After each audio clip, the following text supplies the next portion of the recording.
Verma industries, Shashank का office.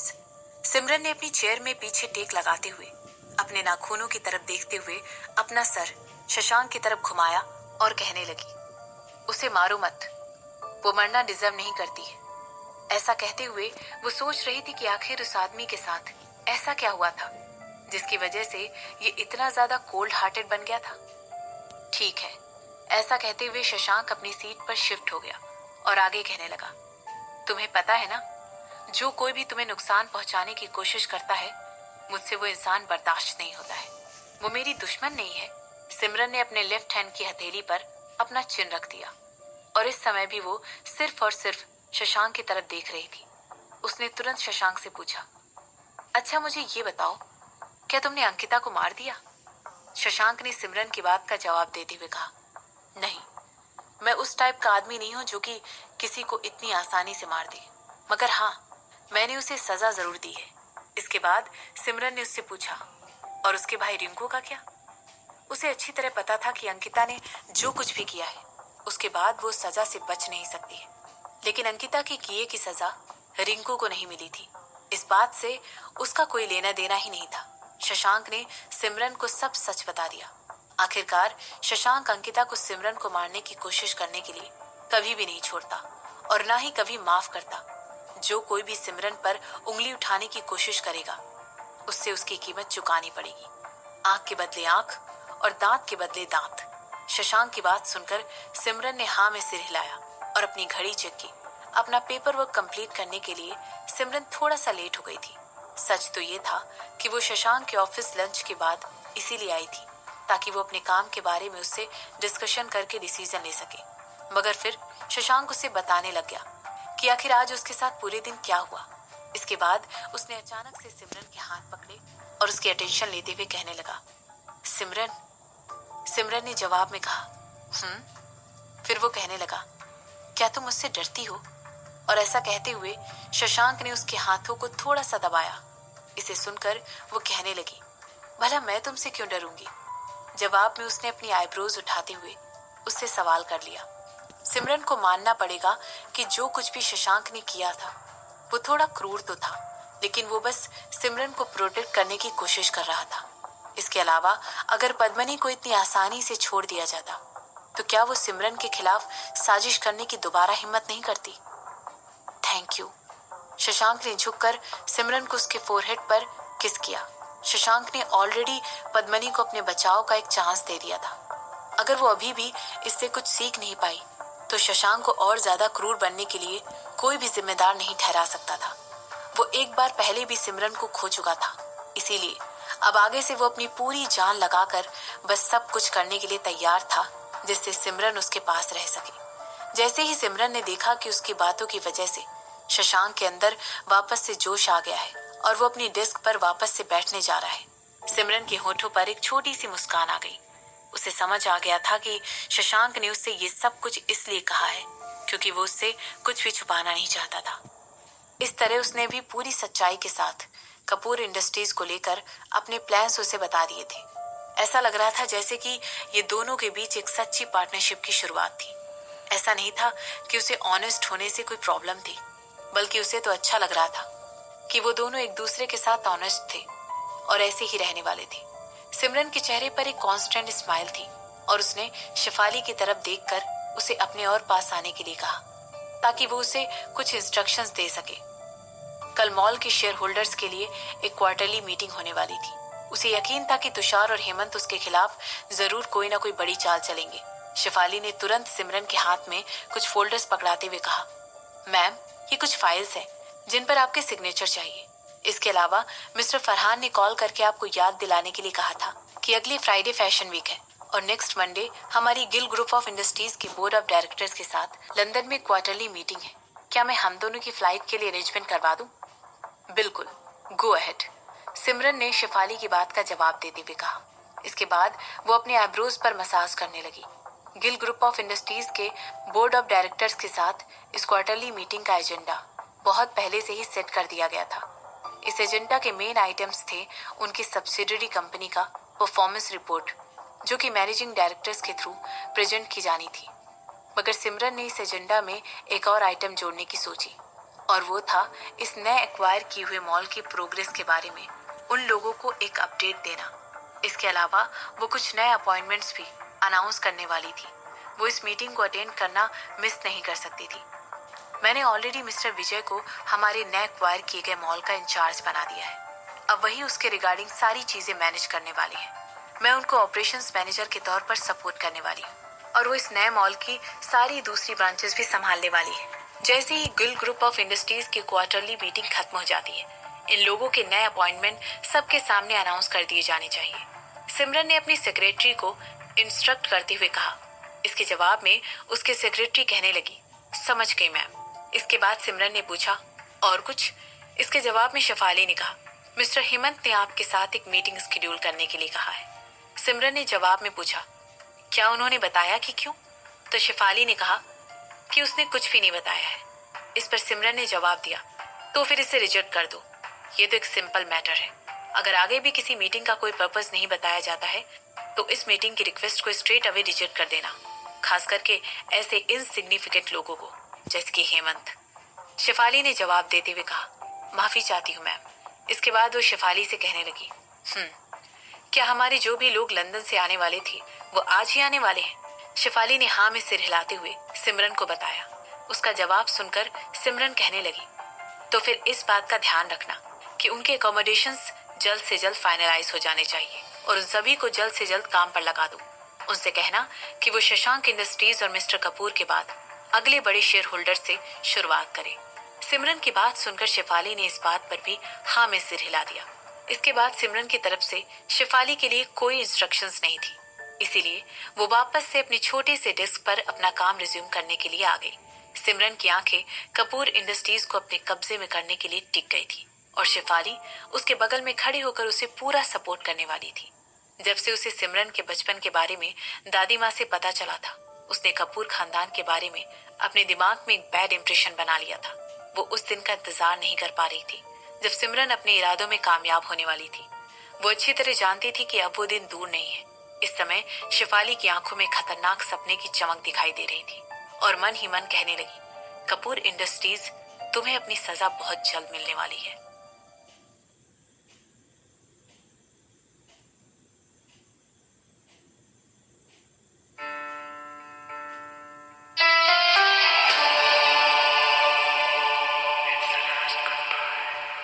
Day Saturday, जगह शशांक का घर। अगर तुम नहीं रुके तो मैं लेट हो जाऊंगी, सिमरन ने हेल्पलेसली शशांक को खुद से दूर पुश करते हुए कहा। इसके बाद वो कहने लगी, ये एक बहुत इंपॉर्टेंट मीटिंग है। नहीं, मैं ऐसा कुछ नहीं करने वाला हूँ, शशांक ने तुरंत सिमरन से उसका एंटरटेनमेंट करते हुए कहा। इसके बाद वो कहने लगा, इतने हैंडसम आदमी को अपने बगल में इस तरह लेटा हुआ देखकर भी तुम्हारे दिमाग में सिर्फ पैसे का ख्याल आ रहा है। मुझे तो इस समय चुल्लू भर पानी में डूब मरना चाहिए। सच में तुम्हें कुछ भी फीलिंग नहीं है मेरे लिए। सिमरन ने अपनी आंखें घुमाते हुए अपने ऊपर से बेड कवर हटाया और तुरंत बेड पर से उठकर खड़ी हो गई। जैसे ही वो बाथरूम तक चलकर जा रही थी, उसने कुछ कदमों की आहट अपनी तरफ आते हुए सुनी। सिमरन ने एक टेढ़ी मुस्कान के साथ तुरंत पीछे पलटकर शशांक से पूछा, और तुम्हें क्या लगता है, तुम इस समय कहाँ जा रहे हो? नहाने जा रहा हूँ, तुम्हारे साथ। ऐसा कहते हुए शशांक ने सिमरन को अपने साथ बाथरूम में खींच लिया। इससे पहले सिमरन उसे मना कर पाती, शशांक ऑलरेडी उसे वहां ले जा चुका था। आखिर उससे ज्यादा इंपॉर्टेंट मीटिंग भला कौन सी हो सकती थी? लगभग 2 घंटे तक साथ में नहाने के बाद वो अपनी गीली बॉडी खींचकर बाथरूम से एक फ्रोन के साथ बाहर लेकर आई और शशांक से कहने लगी, अब तुम काफी दिनों तक मेरे साथ सोने वाले नहीं हो। इस समय उसकी टोन बहुत ही ज्यादा सीरियस सुनाई दे रही थी। मैं तो तुमसे प्यार कर रहा था, तुम्हें ये बताने की कोशिश कर रहा था कि मैं तुम्हारे बिना कितना अधूरा हूँ। बाथरूम के अंदर से ही शशांक ने कहा, आई एम सॉरी। ऐसा कहते हुए सिमरन ने अपना बाथरोब अपनी बॉडी के अराउंड और टाइट बांध दिया और शशांक की आंखों में आंखें डालकर देखने लगी। इस समय वो शशांक पर बिल्कुल भी भरोसा नहीं कर सकती थी। मैंने कहा कि मैं तुमसे प्यार करना चाहता हूँ, तुम्हारे साथ सोना नहीं चाहता हूँ। ऐसा कहते हुए शशांक मजाकिया तरीके से हंसने लगा। You beast! सिमरन ने प्यार से धीरे से शशांक के गाल पर थप्पड़ मारते हुए कहा। इसके बाद उसने ऑफिस जाने के लिए वो अपनी मीटिंग के लिए एक कॉर्पोरेट अटायर चूज करने लगी। यहाँ तक कि अगर सिमरन चाहती तो वो इस नए मॉल के शेयर होल्डर्स के साथ इस क्वार्टरली मीटिंग को अटेंड ना भी करती, क्योंकि उसने ऑलरेडी मिस्टर विजय को उस मॉल का इंचार्ज बना रखा था। मगर वो अपनी आंखों से ये देखने की अपॉर्चुनिटी कैसे मिस कर सकती थी कि तुषार और हेमंत ने आखिर उसके लिए क्या खिचड़ी पकाकर रखी हुई थी। हर ऐसे आदमी के पीछे जो कि अंदर से एक बीस्ट हो, एक बहुत ही खूबसूरत वाइफ होती है। शशांक ने सिमरन के कान में धीरे से फुसफुसाते हुए कहा और अपने हाथों को बहुत ही स्मूथली उसने सिमरन की खूबसूरत कमर पर रखा। सिमरन ने तुरंत उसके हाथों पर मारते हुए खुद को उसकी बाहों से पुल करके बाहर निकाला और कहने लगी, मुझे लगता था कि आज तुम राजवंशी फैमिली से मिलने वाली हो। वो इंतजार कर सकते हैं। शशांक ने ऐसा कहते हुए अपनी कमर पर से टॉल हटा लिया था और इस समय उसके चेहरे पर एक टेढ़ी मुस्कान के साथ शरारती अंदाज भी साफ साफ दिखाई दे रहा था। मिस्टर शशांक वर्मा, मुझे नहीं पता है इस समय तुम्हारे दिमाग में क्या चल रहा है या तुम इस समय क्या सोच रहे हो, लेकिन तुम्हें अभी ये सब बंद करना होगा, वरना मैं इस जगह को छोड़कर चली जाऊंगी और अगले 1 हफ्ते तक तुम्हारा चेहरा नहीं देखूंगी। सिमरन ने शशांक को वार्निंग देते हुए कहा। शशांक ने सिमरन को इतनी जोर से पकड़ा था कि उसकी कमर में उस समय दर्द हो रहा था। मैं तो बस कुछ कपड़े पहनने जा रहा था, तुम्हें क्या लगा? उसने हंसते हुए उसकी तरफ बढ़ते हुए कहा और इसके बाद वो उसकी तरफ बढ़ने लगा और कहने लगा, मगर अगर तुम चाहती हो कि मैं... नहीं, बिल्कुल नहीं, तुरंत जाओ और अपने कपड़े पहन कर आओ। गो चेंज। सिमरन ने जल्दी जल्दी में अपने कपड़े पकड़ते हुए वॉक इन क्लोजेट से बाहर निकलते हुए कहा। इस समय शशांक का चेहरा देखने वाला था। उसने शशांक को उसी सिचुएशन में हंसते हुए खुशी खुशी छोड़ दिया था। सिमरन बस यही सोच रही थी कि आखिर कोई आदमी दिन के समय में इतना स्वीट और जेंटल और रात के समय में एक बीस्ट भला कैसे बन सकता है। शेफाली, क्या तुमने तुषार की दूसरी लड़कियों के साथ मुंबई में खड़े हुए जो भी पिक्चर्स थी उनको रिलीज कर दिया है? सिमरन ने अपनी सेक्रेटरी से पूछा और इसके बाद अपनी कार में बैठ गई। Yes ma'am. शेफाली ने हाँ में जवाब देते हुए अपना सर हिलाया और उसके बाद कहने लगी, तुषार के फादर आग बबूला हो रहे थे और उन्होंने तुरंत एक इमरजेंसी मीटिंग कॉल की। तुषार की माँ भी इसलिए इतनी ज्यादा पैनिक कर रही है क्योंकि वो इस समय उदयपुर में है। वो तुषार को कवर करते हुए, उसे बचाते हुए बार बार उसे तुरंत उदयपुर छोड़कर जाने के लिए कह रही है। सिमरन ने उससे ये फोटोज उस दिन रिलीज करने के लिए कहा था जिस दिन शेयर होल्डर्स की क्वार्टरली मीटिंग थी। ऐसा करने से शेयर होल्डर्स के अंदर एक डिसकंटेंटमेंट आ जाता और पैनिक की सिचुएशन खड़ी हो जाती। हालांकि अब वो मॉल और boutique Malhotra group of company की सब्सिडरीज में नहीं थे, लेकिन इन शेयर होल्डर्स ने अभी भी मल्होत्रा ग्रुप ऑफ कंपनीज के अंदर आने वाली दूसरी सब्सिडरी कंपनी में अपने काफी सारे शेयर होल्डर्स करके रखे हुए थे। इस खबर से उन्हें काफी नुकसान होने वाला था। इसके अलावा इन लोगों में से काफी ज्यादा शेयर होल्डर्स अभी भी अपनी पुरानी मैनेजमेंट की तरफ ही देखते थे और सिमरन के अंदर आने वाली नई मैनेजमेंट को एक्नॉलेज तक नहीं करते थे। ये फोटोज उन लोगों को इस बात का एहसास दिलाने वाली थी कि तुषार मल्होत्रा कितना बड़ा प्ले बॉय था। अगर उन लोगों ने ध्यान से इन फोटोज पर लिखा हुआ टाइम भी देख लिया तो उन्हें पता चल जाएगा कि तुषार की प्ले बॉय होने की आदतें तब भी नहीं बदली थी जबकि वो सिमरन से एंगेजमेंट कर चुका था। उन लोगों के लिए इस नतीजे पर पहुंचना आसान हो जाएगा कि सिमरन ने उससे एंगेजमेंट इसलिए तोड़ी थी क्योंकि वो उस पर चीटिंग कर रहा था। आखिर एक चीटर से भला कौन शादी करना चाहेगा। इस वजह से ना सिर्फ तुषार उदयपुर छोड़कर इस मैटर को सेटल करने के लिए जाने पर मजबूर हो जाएगा, बल्कि ये इस मिसकंसेप्शंस को भी क्लियर कर देगा कि सिमरन एक हार्टलेस लड़की है जिसने बिना किसी वजह के अपनी एंगेजमेंट तोड़ दी थी। अंदर ही अंदर शेफाली सिमरन की तारीफें करती नहीं थक रही थी। आखिर उसने इतनी ब्रिलियंस के साथ अपने सारे दुश्मनों के पत्ते काट दिए थे। इसके अलावा अभी तक तो सिमरन ने तुषार की उसकी कजिन बहन के साथ फोटोग्राफ्स रिलीज ही नहीं की थी और ना ही उसने ऐसा करने का कोई ऑर्डर दिया था। शेफाली को अच्छी तरह पता था कि अगर सिमरन ने उन फोटोग्राफ्स को रिलीज करने की ठान ली तो वो फोटो बिल्कुल उसी तरह काम करेंगी जैसे कि किसी के मरने के बाद तस्वीर को टांगने के लिए एक कील को ठोकने का काम किया हो। मैं चाहती हूँ कि इस फोटोग्राफ के साथ साथ तुम एक स्टेटमेंट भी रिलीज करो कि ये वही रीजन था जिस वजह से मैंने एंगेजमेंट कैंसिल की थी। सिमरन ने कहा। हर बार की तरह इस बात पर भी सिमरन के सेक्रेटरी ने हाँ में सिर हिला दिया और साथ ही साथ उसने अपने दिमाग में भी इस बात का एक नोट बना लिया कि उसे अपनी मुंबई वाली टीम को जल्द से जल्द इस बात को लेकर एक ईमेल भेजना है। अभी भी वो लोग रोड पर ही थे। ऐसा लग रहा था कि सिमरन अब पूरी तरह से माँ और बेटे दोनों को अपने खतरनाक पंजे दिखाने वाली थी। बस 15 मिनट में ही दोनों ही मॉल पहुंच गए थे। सिमरन मीटिंग रूम के अंदर अपने चेहरे पर एक बड़ी सी स्माइल लेकर पहुंची, मगर वहां पर बैठे हुए सारे शेयर होल्डर्स इस बात से बिल्कुल भी खुश नहीं थे कि सिमरन मीटिंग के लिए लेट पहुंची थी। और सिमरन के चेहरे से कहीं भी ऐसा झलक नहीं रहा था कि उसे इस बात का जरा सा भी दुख है या पछतावा है। बिल्कुल समय पर मिस सिमरन, हम लोग बस अभी नए बोर्ड ऑफ डायरेक्टर्स के इलेक्शन के लिए कैंडिडेट की लिस्ट ही देख रहे थे, मिस्टर विजय ने कहा। इस समय उसकी नीली आंखें अपने अंदर किसी न किसी शरारत को छुपाए हुई थी। सिमरन ने उसे पहले ही बता दिया था कि इस बात की पॉसिबिलिटी है कि वहां पर बैठे हुए शेयर होल्डर्स नए मैनेजिंग डायरेक्टर की मांग रखते, और अगर उन्हें चांस दिया जाता तो वो किसी ऐसे को नॉमिनेट करते जो कि उनको फायदा दिला सके, जैसे कि तुषार मल्होत्रा। अरे अरे, ये तो बहुत बुरा हुआ, ये तो इस समय यहाँ पर है नहीं, मिस्टर विजय ने सोचते हुए कहा। सिमरन ने बड़े ही शालीनता के साथ और विजय के लेफ्ट में अपनी सीट ली और बिना रूम में किसी को एड्रेस किए अपना लैपटॉप खोलकर बैठ गई। इसके बाद उसने अपना सिर उठाकर एक बार विजय की तरफ देखा और कहने लगी, प्लीज कंटिन्यू, और मेरे यहाँ होने के बारे में माइंड मत कीजिएगा। ऐसे सोचिए जैसे मैं यहाँ पर हूं ही नहीं। और ऐसा कहने के बाद वो उन सारे शेयर होल्डर्स की तरफ देखने लग गई जो इस समय एक सर्कुलर टेबल के अराउंड बैठे हुए थे। जैसे ही सिमरन की नजर वहां पर बैठे शेयर होल्डर्स पर पड़ी, उसने तुरंत रियलाइज किया कि वो उनमें से 2 लोगों को एक्चुअली जानती है। दरअसल उसने उन दोनों को इस चैरिटी बॉल में देखा था जहां पर कुछ समय पहले सिमरन और शशांक गए थे और चैरिटी फंक्शन अटेंड किया था।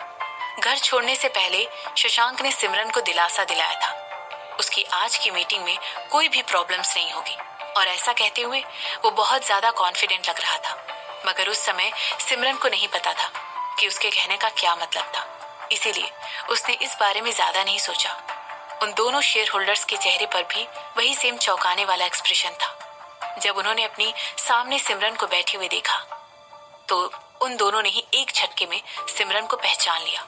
उस रात जब शशांक ने सिमरन को अपनी वाइफ की तरह उन दोनों से मिलवाया था, वो लोग सिमरन का पूरा नाम ठीक से सुन नहीं पाए थे। वो ये सोच रहे थे कि सिमरन बस एक आम लड़की है जो कि उदयपुर से बिलोंग नहीं करती है, और शशांक उससे दूसरे शहरों के लिए ट्रेवल करते हुए मिला था। लेकिन किसी ने ये सोचा था कि वो बिजनेस की दुनिया की एक और बीस्ट साबित होगी। वो दोनों शेयर होल्डर्स एक दूसरे की तरफ देखने लगे। ऐसा लग रहा था जैसे कि उन दोनों ने आंखों ही आंखों में इशारा करके एक दूसरे की बातें समझ ली थी। वो दोनों शशांक की वाइफ को ऑफेंड करके शशांक को ऑफेंड नहीं करना चाहते थे, और वो भी किसी ऐसे के लिए जो कि खुद इतना अनरिलायबल था, जिस पर पूरी तरह भरोसा भी नहीं किया जा सकता था। सिमरन ने सबको एक प्यारी सी स्माइल दी और फिर अपने लैपटॉप पर वापस से काम करने लगी। डायरेक्टोरियल कैंडिडेट्स के नॉमिनेशन का प्रोसीजर शुरू हो गया और तब तक चलता रहा जब तक सिमरन ने एक बड़ी सी आह भरकर उस मीटिंग को एक ठहराव पर नहीं पहुंचा दिया। मैम, क्या आप ठीक हैं? विजय ने तुरंत सिमरन और उसके लैपटॉप की तरफ देखते हुए उससे पूछा। जैसे ही उसने ऐसा किया, सिमरन के बगल में बैठे एक और आदमी ने सिमरन के लैपटॉप में ताका झांकी की, और जैसे कि एक्सपेक्टेड था, हैरान होकर उसके आईब्रोज ऊपर उठ गई। क्या ये तुषार मल्होत्रा है? विजय ने तुरंत पूछा। इस समय उसके चेहरे पर ताज्जुब के एक्सप्रेशन साफ दिखाई दे रहे थे। उसका ऐसा कहना ही था कि तुरंत सारे शेयर होल्डर्स एक दूसरे के कानों में बातें करने लगे और उस पूरे रूम में फुसफुसाहट के साथ क्यूरियोसिटी भी बढ़ने लग गई। जिस शेयर होल्डर ने सिमरन के लैपटॉप में ताका झांकी की थी, काफी देर देखने के बाद ही यकीन हो गया था कि वो तुषार मल्होत्रा ही था जिसने आज सुर्खियों में अपनी जगह बना ली थी। लेकिन ये हेडलाइंस किसी अच्छे काम के लिए नहीं थी। मैं ठीक हूँ, मैं बस थोड़ा सा सरप्राइज हो गई थी। सिमरन ने अपना सर नीचे किया और तुरंत अपना लैपटॉप बंद करके रखते हुए कहने लगी, प्लीज आप लोग कंटिन्यू कीजिए। इस पॉइंट पर रूम में बैठा हर इंसान अपने लैपटॉप और टैबलेट पर खुद न्यूज चेक करने लग गया। जैसे ही उन सब लोगों ने न्यूज देखी, उन सब का चेहरा उतर गया था।